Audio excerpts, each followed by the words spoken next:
Well, good morning, everyone. I'm back once again, but let me go on and say the original intro.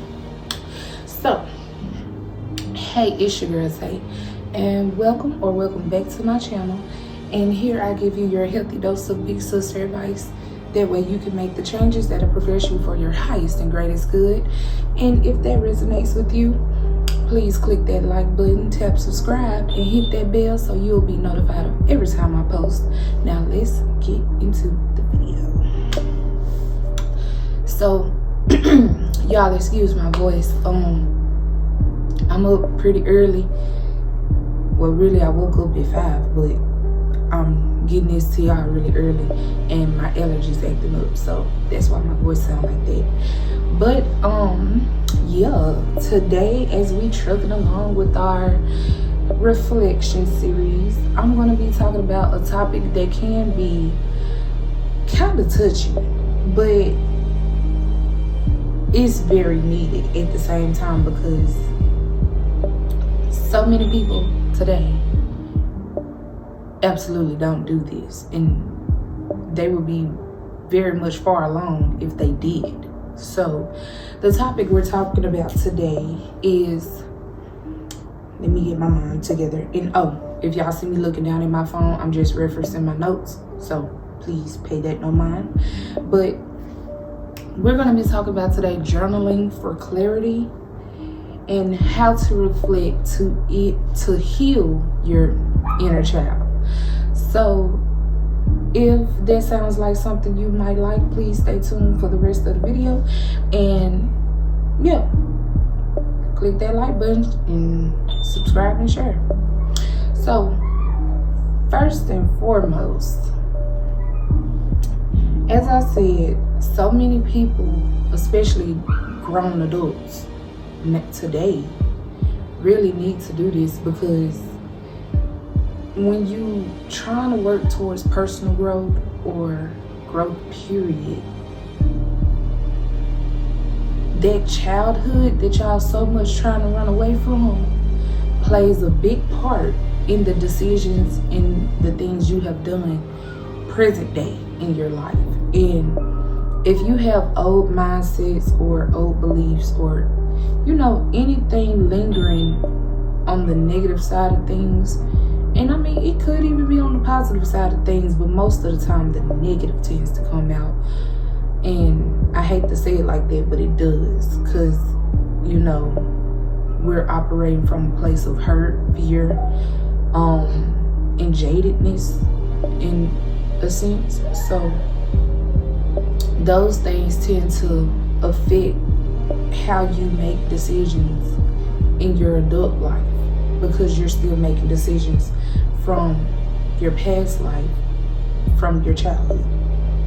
You're looking at life through that lens, and if you don't get clarity and understand what exactly went wrong in your childhood, or what moments or events made you who you are, you will never fully understand your present day mindset and why you are who you are. So this is a very, very, very big part of reflection if you're going to do it. So yeah, I just got basically 5 tips, and it'll also include a few prompts to help you do that if you want to do that. And I advise, if you're going to take my advice, I advise to do that, because I do.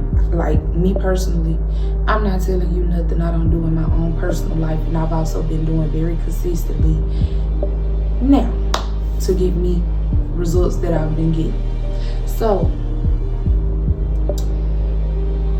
the first tip, or the first step to journaling for clarity to heal your inner child, is to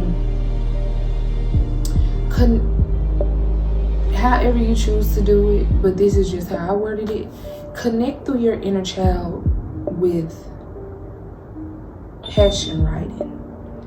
And as I said on the last video, this is basically like writing your inner child a letter, but as I said on the last video, don't structure your letter.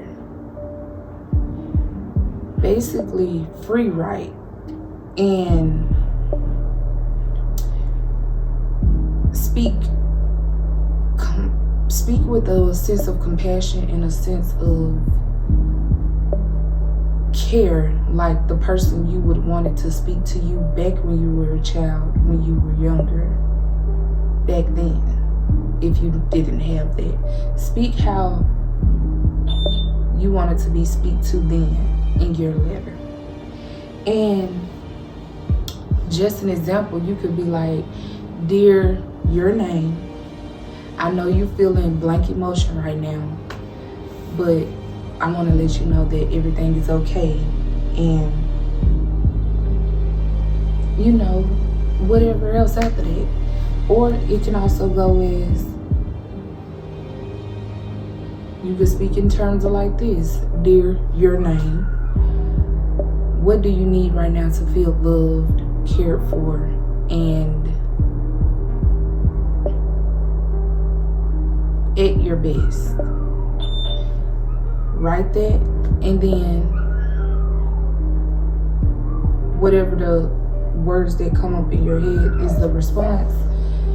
Write those things out on that paper too. Because, as I said, this is just going to help your inner child to have the freedom to speak, or the freedom to arise. Because, like I said, we are all adults now, or for the most part, everybody is, you know, either teens or early 20s and up. So, with that being said, you know, growing up in certain households, you probably had a parent that told you you need to be seen and not heard, or you had different scenarios where if you voiced your opinion or how you felt, you were probably penalized for it, however that may come up. But speaking in terms of a person who's done it myself and who's kind of lived a life like that myself, because you had a parent probably who had their own situations going on, so that led you to walk on eggshells and try not to be, not to say a burden, but don't want to be a burden, don't want to be in the way, don't want to be, you know, just overbearing in your own emotions, because you can clearly see they emotionally either heightened or just straight up out of it, because I've lived it. Your inner child, that voice tends to need a little help to come back on the scene. And doing this also helps you to build compassion for yourself, your inner child, and compassion for your day-to-day, present day, because it'll give you the space to sit back and look at things differently instead of just being, you know, riled up all the time or dismissive all the time or showing lack of patience. This builds patience, this builds compassion, this builds empathy. So tap back into those emotions and give yourself the space to really get out. However you decide to do this, get out exactly what you're trying to say. And once again, be the person that if you were back 5, 6, 7, 8, 9, 10 years old, that you would have wanted to have back then, showing up for you today while you write this letter. So, tip number 1, connect with your inner child through compassion writing. It'll work wonders for you. I'm not even kidding. It'll work wonders. And It also helps to process old wounds and old, just random situations that come up, because I have that a lot too. So with that being said, do it. Won't be let down, I promise you. Yeah, tip number 2, revisit childhood memories and identify the unresolved emotions behind them. Now, with this point, I know it sounds similar to step 1, but all of them are pretty much gonna sound that way. But with this one, I want you to write to your inner child in specifics. Like, think back to that memory, even though I know it's gonna hurt like a mud. Think back to those specific memories and specific times when you know for a fact, when your mom, when your dad, when your aunt, when your whoever did this to you, it made you feel XYZ. And get very detailed and write it out exactly how it happened, or how from a childhood's perspective it happened. However you want to do it, but be very detailed, very clear, and very vivid in how it made you feel. And then come back on a counterpart and speak in terms of, after you're writing how the child you felt, I want you to go in and parent that emotion and speak how you would have wanted your parent to speak to you during the process of that happening. And on this step, it's gonna take a whole lot of patience, a whole lot of reassurance, a whole lot of love, and you probably shed some tears, because going back to those specific emotions and specific moments when specific things happen, it triggers something. And you probably thought, if you have been to therapy, you probably been like, oh, I've been to therapy, it's not gonna hurt, or oh, I've worked on it, so I ain't gonna feel away. But that's far from the case. You're gonna feel everything as if it was day one all over again. And you gotta be prepared for that, because like I said, in order to grow, we gotta get through those roadblocks and those hurdles, and we gotta break down those walls and reflect on the things that we have built a body of armor around. So, some example prompts on how to do that. Just like I said, think of real specific moments where you probably felt abandoned, alone, neglected, mistreated, and whatever come up, just reparent that. Be the reassurance that you wish your mother or your father was. Be the love that you wish your mother or your father was. Be the empathetic, compassionate individual you wish that your mother, father, or whoever in that moment or whatever you name was. And last tip to this, don't rush it, because if you rush it, you're gonna ruin it. So you got to sit and feel, which is the main point of this particular tip. Sit and feel those emotions. Give those emotions space to be seen, to be felt, and to be heard. And process. And at the end of it all, say a little words of affirmation, because this is exactly what I say to whatever age this memory came up in, or you know, whichever aspect of me is writing it. It could be 13-year-old me, it could be 16-year-old me, 5-year-old me, whoever. After I write it out and I wrote my response and I've been the parent to that version of me, I close out everything by saying, may you be happy, may you be loved, may you be healed. Close out the letter or close out the journal prompt.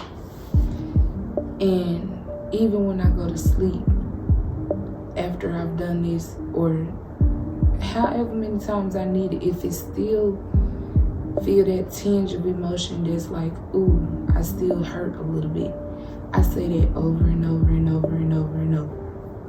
May you be happy, may you be loved, may you be healed. And I let go. And after saying it so many times, the emotion tends to fizzle out on its own. So that's tip number 2. Revisit those old childhood memories and the unresolved emotions behind them. And don't rush. Don't rush. Not a single thing, not a single word. Let your inner child speak. Because that's super important. Let them have the floor. Let them have the space to vocalize and express exactly how they feel. And then go back in and reparent it. Now, tip number 3. This way, I know I've technically already said this, but this is just drawing in more clear of what I mean by when I say let your inner child be heard. If you want to do it this way, because the way I do it, let me tell you how to do it first. I'm getting ahead of myself. It's just give your inner child a direct voice. So you can journal and dialogue, and I do that, but the way I do it, I'm not writing like monologue dialogue, like on a movie script, nothing. I just write in 2 different colors on my journal when I do this. So say black is the adult version of me. Whatever other color pen, like pink, blue, whatever, that is the response of the inner child version of me. And I write in my journal of that way. Now, if you someone who likes the complexity of writing out a real dialogue, I guess you can do it that way. I've never tried it, but hey, it probably will work for somebody. Or, even if you are one of the people who is a video journalist or a audio diary person, just make clear distinctions when you do it between the adult you and the child you. And that'll be up to your own discretion on that part. I don't know how you would do that when it comes to an audio or a visual diary, but I know with a journal, you can easily make those distinctions between the two. And yeah, you could do that by writing out a conversation or actually making a dialogue script and you having a conversation. Or if you ask specific questions to your inner child and respond from that perspective of your mind, there's 3 different ways you could do it. And all in all, like I said, once again, be patient, because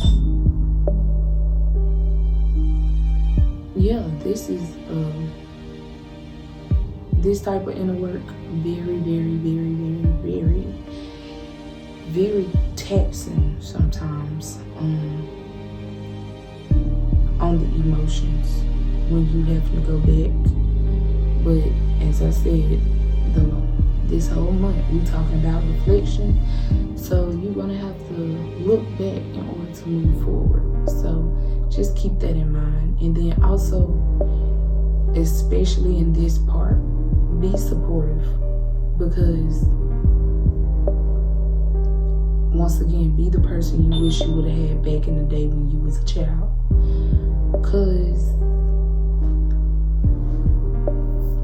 when we tend, or I've noticed in myself, when you tend to go back to those childhood emotions, it tends to be very hard to express those childhood emotions, because it's not the current you speaking, it's the childhood you speaking. So you gotta understand, they don't have the verbiage to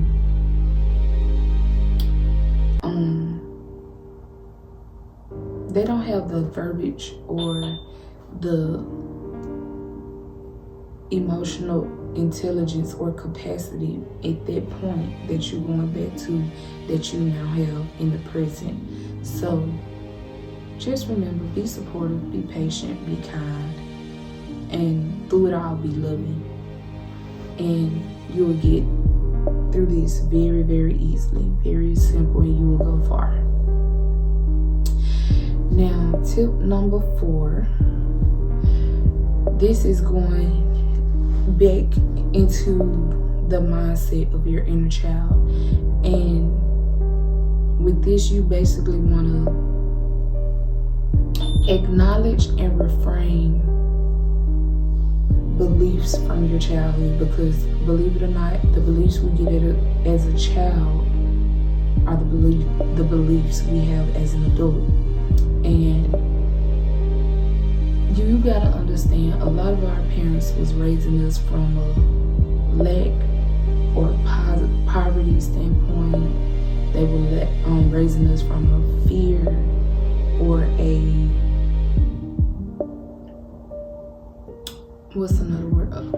fear or worrisome standpoint. They were raising us from just all types of crazy emotions. But they were raising us from very fearful, lack-driven, impoverished mindsets, and they passed down beliefs to us that we have been carrying in our adult life in that same mind frame. So like, say adult you wants to have money and be a millionaire, whatever, billionaire, however. But your parents, you grew up with parents who always used to say, money is the root of all evil, money is bad, money is, not a good thing, you don't need money, you just need your needs met, blase, right? Because this is so crazy. This is actually a personal one for me, and I've actually picked up on it. So you grow up with parents that say that, right? Or things around money that are negative. Adult you is going to grow up and basically every time you start to save $1, because I'm speaking from complete experience right here, every time you save $1 and you get a substantial amount in that savings, you're gonna have a situation come up that needs that money. This over here gonna happen, this over here gonna ask for that. You gotta out of nowhere pay for that, because subconsciously you holding on to that belief. And you are in vibration with that frequency of lack. So now money is fleeing from you because money isn't going to stay anywhere it's appreciated. Where it isn't appreciated. Money wants to be somewhere where I'm not going to say you just straight up make money the root of your whole being of life, but money wants to be somewhere where it's loved and respected as an energy and as a tool, because that's what money is. It's an energy and it's a tool. So money is going to run away from you. And if you don't go back and fix that childhood memory, you're not going to be able, not memory, but belief, you're not going to be able to keep any money in your pocket. And another one, where you probably had parents, and this is just an example, you probably had parents who always said, oh, you gotta go to work, go to school, go to work, get a job. You probably be a person who's entrepreneur driven, and that belief doesn't really serve you. So you trying to be an entrepreneur, but you got this belief in your mind that's gonna lead you to work jobs and put yourself in positions that you truly don't want to be in, nor do you respect, and it will drain the life from you. So that's why we have to go back and revisit those childhood beliefs and get in detail on what those beliefs are, and remove anything that you feel to your core as an adult and reparent it as an adult that doesn't serve you and your purpose.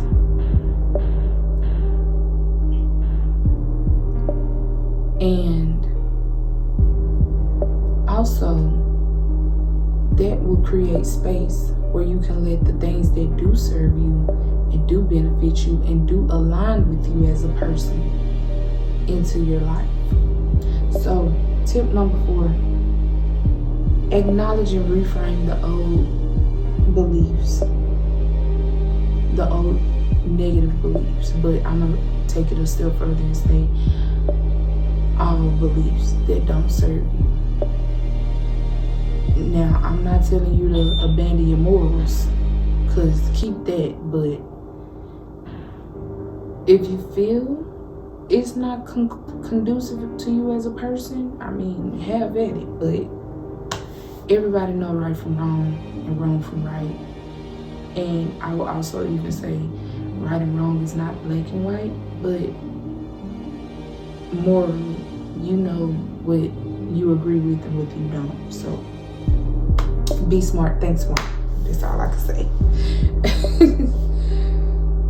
And another one, create a safe, loving space for your inner child. Now, as I said, a lot of us grew up in households where we had to walk on eggshells or be seen and not heard, or that's who I'm making this video for, because, that's kind of how I grew up. It wasn't like that all the time, but I can remember on multiple occasions, more times than not, it was like that. So we grew up in a household where,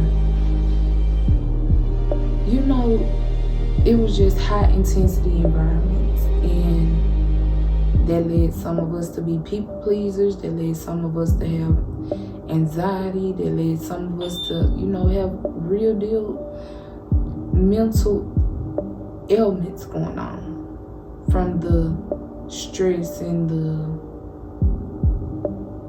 different forms of abuse that you might have experienced. So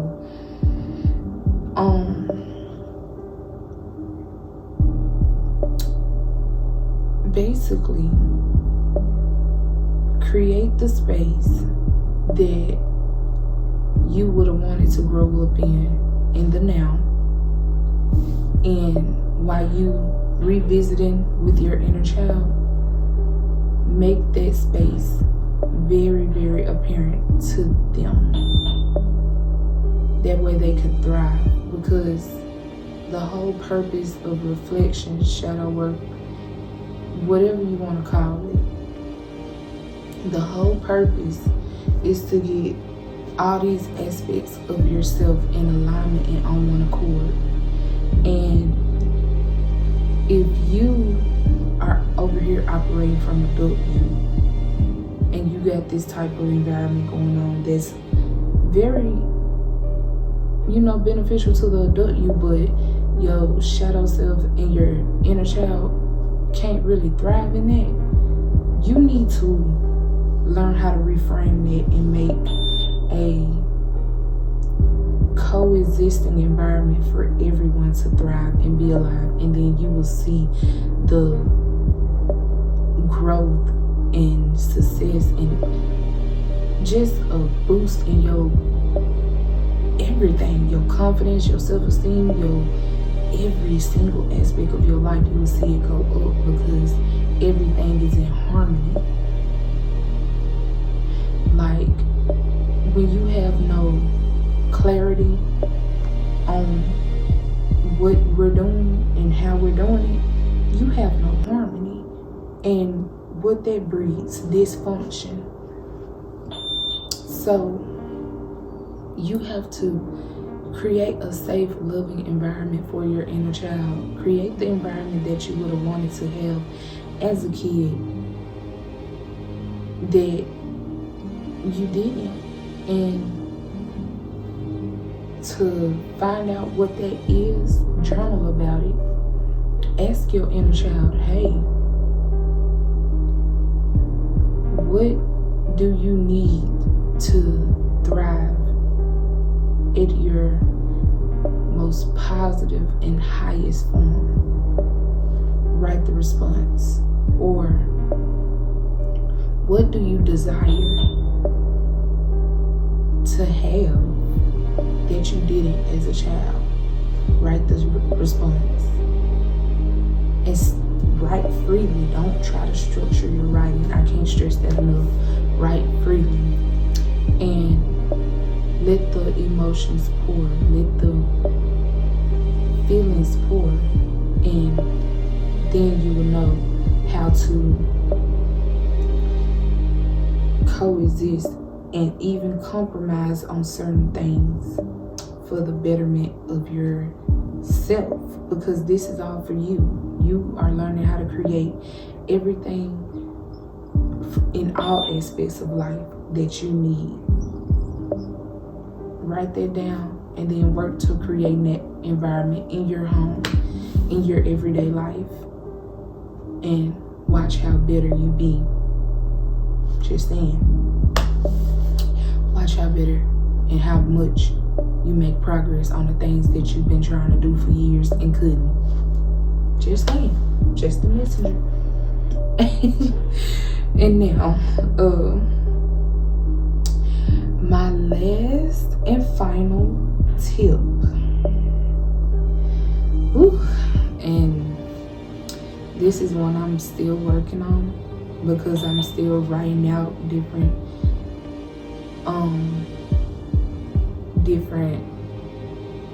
things that happen in different situations I was put in. But yeah,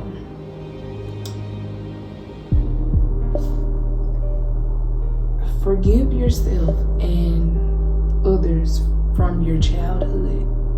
And I could say this is the hardest one for me, because I'm a Leo. When we hold a grudge, when you do us wrong, and we done tried and tried and tried and tried and tried and tried and tried and tried, because we gonna try before we give up. I mean, that's just the hunter spirit in us. We gonna try. We're very persistent. But when we do that and you still push us to the point where we just have to let you loose, and sometimes we don't even get clarity on that, we are very, very, very good at holding a grudge. But just like God don't hold grudges with us. And every time we ask for forgiveness, it's forgotten. And he's not holding it against us. But that is one of the most hardest parts of this whole thing that I've been doing for me. Because like I said, we tried. And if we just have to wash our hands, we wash our hands and we tend to hold a grudge. But if you want to progress forward in your life, you gotta realize, like I've been realizing, holding a grudge is holding that dead weight. You can't move forward because you're still stagnant and staying backward. And you can't fully make peace with a situation even if you don't get closure from the other person. You can't make peace with a situation if you're holding a grudge, because you holding on to dead weight and you holding yourself back, because you are actively giving energy to holding a grudge. So yeah, the final thing with healing your inner child, and speaking from experience, I think this takes the longest, even though you're gonna always frequently revisit different situations because they, like I said, they pop up randomly. But the forgiveness aspect, in terms of acting on it, I can honestly say this takes the longest for me, because I be so hell bent on holding a grudge, bro. Like, you do me dirty, I could move around, but oh baby, that cold shoulder, you gonna know I'm holding a grudge. I might not disrespect you, I might not even, cuss you out or even tell you I got a grudge, but you gonna know in my actions, or you gonna know in my lack of action. Because if I just stop going around you, stop talking to you, stop doing any and everything, you gonna know. You gonna feel it deep in the energy, like, oh, it's something wrong. And you probably not even know what's wrong, but you gonna know something's wrong, and it's aimed towards you. So yeah, holding them grudges, not forgiving people. Like I said, even if you don't get the clarity that you need from the other person or the closure or whatever, write out in your journal, such and such name, I forgive you for XYZ, and get very detailed on it. And once again, like I said earlier, I close out each one and I meditate on each one that I write for however long it takes. And I even pray about them to help me have forgiveness in my heart, because I am that adamant about not holding on to these things. So if I can't get it out by just writing it out, I take it to God. But after I pray on it or write it all out, I always say, I forgive you, and may you be happy, may you be loved, may you be healed. I say that to that person in my journal. And child, you see my face. And half of the time I don't be want to say that. But you gotta understand, broke people break people, and hurt people hurt people. And when you start to look at it like that, you understand that they did this because they was hurt, beaten, battered, broken too, and they wanted to recreate the power that they lost by doing whatever they did to me. And this is universal over every aspect of life. So yeah, once you realize that and you understand that's where it comes from, even though I'm not gonna lie, it tears me up inside still sometimes to even do this. But I do it anyway, because you know why? Following my Lord and Savior.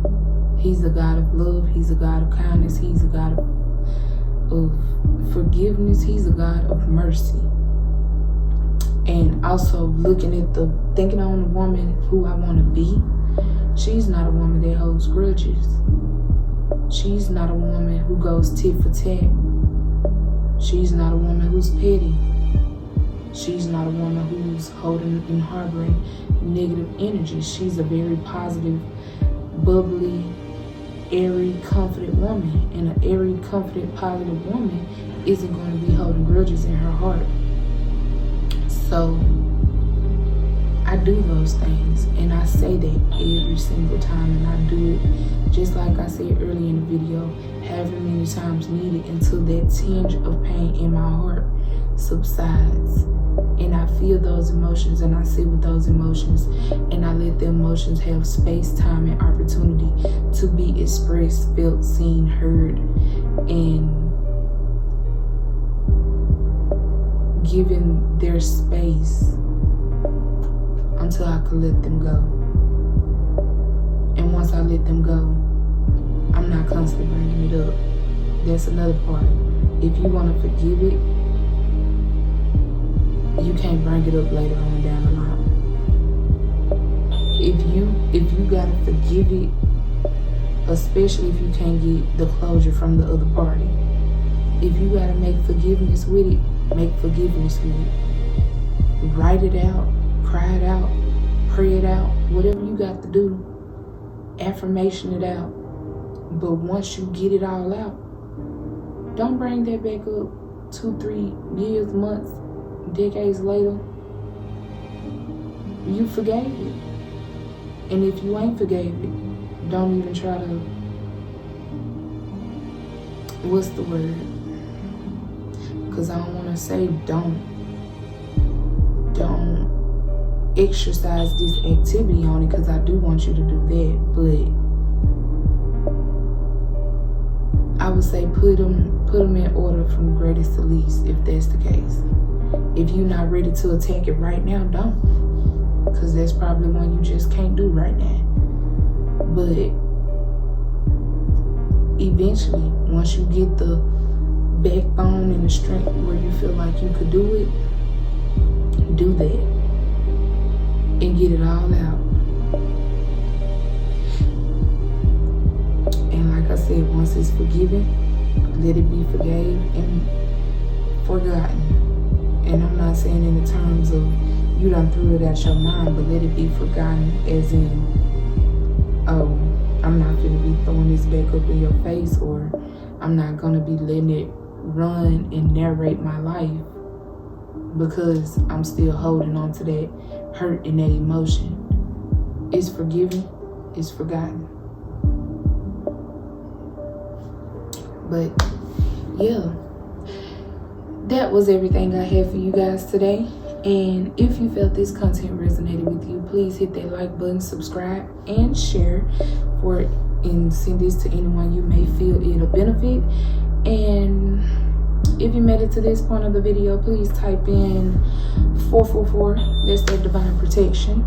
And I will see you in the next one. And bye.